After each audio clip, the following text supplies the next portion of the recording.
L Shaddai communications. Isho മിശിഹായ്ക്ക് സ്തുതിയായിരിക്കട്ടെ. വാത്സല്യമുള്ള കുഞ്ഞുങ്ങളെ, നിങ്ങളെല്ലാവരും പുതിയ ഒരു അധ്യയന വർഷത്തിലേക്ക് പ്രവേശിക്കുകയാണല്ലോ. അവധിക്കാലമൊക്കെ കഴിഞ്ഞ് വീണ്ടും ക്ലാസ്സുകളിലേക്ക്, പഠനത്തിൻ്റെ മേഖലകളിലേക്ക് നിങ്ങൾ പ്രവേശിച്ചുകൊണ്ട് പുതിയ പാഠങ്ങളിലേക്കുള്ള വാതിൽ തുറക്കുമ്പോൾ ദൈവം ദാനമായി നൽകിയ ഈ പുതിയ അധ്യയന വർഷം നിങ്ങൾക്കെല്ലാവർക്കും ദൈവാനുഗ്രഹത്തിൻ്റെ നന്മ നിറഞ്ഞ ഒരു വർഷമായി തീരട്ടെ എന്ന് ആത്മാർത്ഥമായി ആശംസിക്കുന്നു, അതിനായി പ്രാർത്ഥിക്കുന്നു. സ്നേഹമുള്ള കുഞ്ഞുങ്ങളെ, നിങ്ങളെല്ലാവരും വളർച്ചയുടെ നാളുകളിലാണ്. ഈ നാളുകളിൽ നിങ്ങളെ വളർത്തുവാൻ സഹായിക്കുന്ന നിങ്ങളുടെ അധ്യാപകരോട് ആത്മാർത്ഥമായി നിങ്ങൾ സഹകരിക്കുമ്പോൾ നിങ്ങൾ വളർച്ചയുടെ ജീവിത വിജയത്തിൻ്റെ പാതയിലാണ്.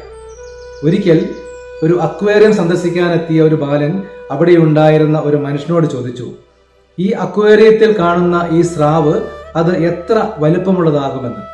ആ മനുഷ്യൻ ബാലനോട് പറഞ്ഞു, ഇത് ഈ ചെറിയ അക്വേറിയത്തിലാണ് വളരുന്നതെങ്കിൽ അത് 10 ഇഞ്ച് നീളമുള്ള ഒരു സ്രാവായി മാറും. അതേസമയം ഈ സ്രാവ് ഒരു സമുദ്രത്തിലാണ് വളരുന്നതെങ്കിൽ അത് മനുഷ്യനെ വിഴുങ്ങുന്ന വലിയ ഒരു സ്രാവായി മാറും. സ്നേഹമുള്ളവരെ, നമ്മൾ എവിടെ ജനിച്ചു എന്നുള്ളതല്ല, നമ്മൾ എവിടെ വളരുന്നു എന്നുള്ളതാണ് ഏറെ പ്രധാനപ്പെട്ടത്. നമുക്ക് അറിവിലും നന്മയിലും സ്നേഹത്തിലും വിശ്വാസത്തിലും വിശുദ്ധിയിലും വളരുവാൻ ദൈവം നമുക്ക് ദാനമായി ഒരുക്കുന്ന ഇടങ്ങളാണ് നമ്മുടെ വിദ്യാലയങ്ങളും നമ്മുടെ അധ്യാപകരുമെല്ലാം.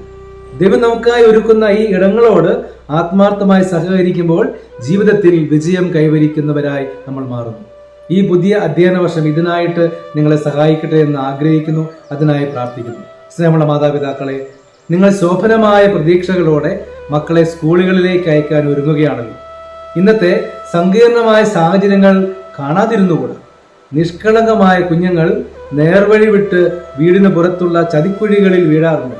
വടിയല്ല, വഴിയാണ് കുട്ടികൾക്ക് വേണ്ടതെന്ന തിരിച്ചറിവോടെ അവരെ ചതിക്കുഴികളിൽ നിന്നും വിലക്കാനും സാമൂഹ്യബോധം, ദൈവാശ്രയബോധം ഇവയിൽ വളർത്തുവാനും മാതാപിതാക്കളും അധ്യാപകരും എല്ലാം പ്രത്യേകം ശ്രദ്ധിക്കേണ്ടതാണ്.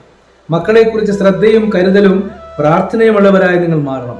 സാധ്യതകളുടെ വലിയ ലോകത്ത് ഭൗതിക മേഖലകളെ കീഴടക്കി മുന്നോട്ട് കുതിക്കുവാൻ പരിശ്രമിക്കുമ്പോൾ ആ മേഖലകളെയും അതിലേക്കുള്ള മാർഗങ്ങളെയും വിശുദ്ധീകരിക്കുവാൻ ദൈവത്തിന്റെ കരം പിടിച്ചുയരാൻ നിങ്ങൾക്ക് എല്ലാവർക്കും സാധിക്കട്ടെ. ഒരിക്കൽ കൂടി ദൈവാനുഗ്രഹം നിറഞ്ഞ ഒരു പ്രവർത്തന വർഷം ഏവർക്കും ഏറെ സ്നേഹത്തോടെ പ്രാർത്ഥനാപൂർവം ആശംസിക്കുന്നു. നല്ല ദൈവം കൂടെ ഉണ്ടാകട്ടെ. ദൈവം നമ്മെല്ലാവരെയും അനുഗ്രഹിക്കട്ടെ.